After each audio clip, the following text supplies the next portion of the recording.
중국은 인구, 광활한 국토 그리고 지하자원에 상응하는 경제 규모를 가지고 있고 어느덧 미국과 더불어 세계 2강으로 평가받고 있습니다.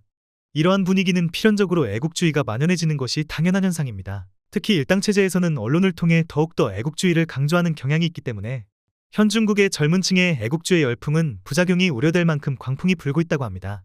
그런데 중국인 마음속에는 항상 이해하기 힘들고 의구심을 가지고 있는 것이 바로 해외의 평가입니다. 자신들이 이렇게 좋은 나라인데 왜 해외에서는 한국의 지위가 높아 보일까? 왜 한국인이 더 환영받을까 하는 기사와 질문들이 수없이 양산되고 있습니다. 이 두 가지 의문점에 대해 본인들 스스로는 어떻게 생각하는지 함께 보시겠습니다. 국가 대 국가는 당연히 상대적으로 중국의 위상이 국제적으로 더 높습니다. 하지만 중국인과 한국인을 비교하면 한국인이 더 평가가 좋습니다.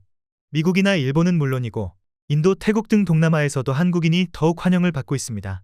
한국은 아시아에서 몇 안 되는 선진국 중 하나이고 최저시급은 이미 일본을 추월했고 국민생활 수준은 매우 높습니다. 대학의 QS12권 문화교육은 이미 세계적으로 인정받고 있고 내 주변의 한국인들은 모두들 매우 예의 바르고 친절하며 온화합니다. 한국 사람들은 중국 인터넷에서 말하는 것처럼 과장되지 않고 열심히 일합니다.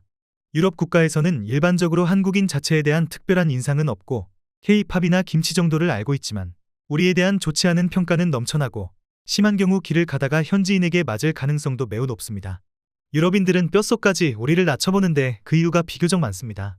2021년 여론조사에서 원하지 않는 여행객 순위에서 우리가 4위에 랭크되었고 한국은 20위권에도 포함되지 않았습니다. 우리나라 사람들의 평균적인 준이 낮고 공공장소에서 큰 소리로 떠들거나 을뱉고 촌스럽게 차려입는 경향이 있기 때문입니다.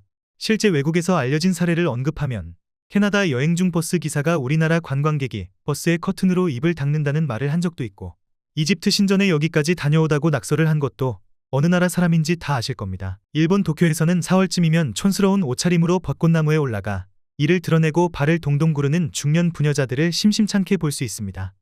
미국 뉴욕은 우리의 관광객들이 광장물을 추는 것 때문에 현지 주민들이 민원을 제기하기도 했습니다. 세계의 대다수 국가가 우리에 대해 나쁜 인상을 가지고 있습니다. 물론 가장 중요한 이유는 중국과 가치관이 맞지 않는 나라가 너무 많기 때문입니다. 국가의 국제적 지위와 당신은 아무런 관계가 없습니다. 만약 당신이 외국에 나가보면 한국 보통 사람의 지위가 분명히 당신보다 높다는 것을 알게 될 것입니다. 내가 유학 중 직접 경험한 현실을 말해줄게. 학교에서 한국 친구들과 비교를 해보면 다른 나라 학생들과 비교했을 때 여학생들은 한국 학생들한테 더욱 호감을 보이는 것이 사실이고 특히 동남아, 대만, 홍콩, 마카오는 말할 것도 없어. 이런 상황은 우리가 정말 직접 경험한 것들이야.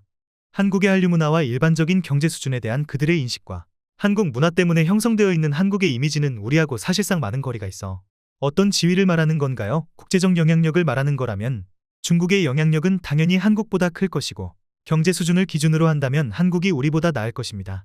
우리 회사는 베트남에 있어. 그런데 프로젝트 일부에 일본과 한국의 합작 파트너가 연관되어 있어서 동남아에서 한국인의 인기에 대해 잘 알고 있어. 심지어 한국 남자는 잘생기지 않아도 아무런 문제가 없어. 단지 그가 한국인이기만 하면 베트남 여성들에게 엄청난 호감을 받을 수가 있어.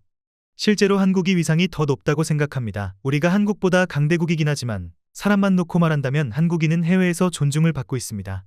삼성은 화웨이보다 인지도가 높고 태권도는 세계적으로 유행하지만 우리의 쿵푸는 모두들 한 목소리로 비판합니다. 그리고 축구, 엔터테인먼트 산업, 영화는 말할 것도 없습니다. 강한 것이 진리입니다. 물론 한국이지. 한국 오빠는 세계에서 가장 잘생겼고 한국인은 돈도 있고 K-팝은 전 세계를 휩쓸고 있어. 그리고 전 세계가 한국 드라마를 보고 있으며 한국 스타를 쫓고 있어. 더 이상 감출 수 없는 사실이야.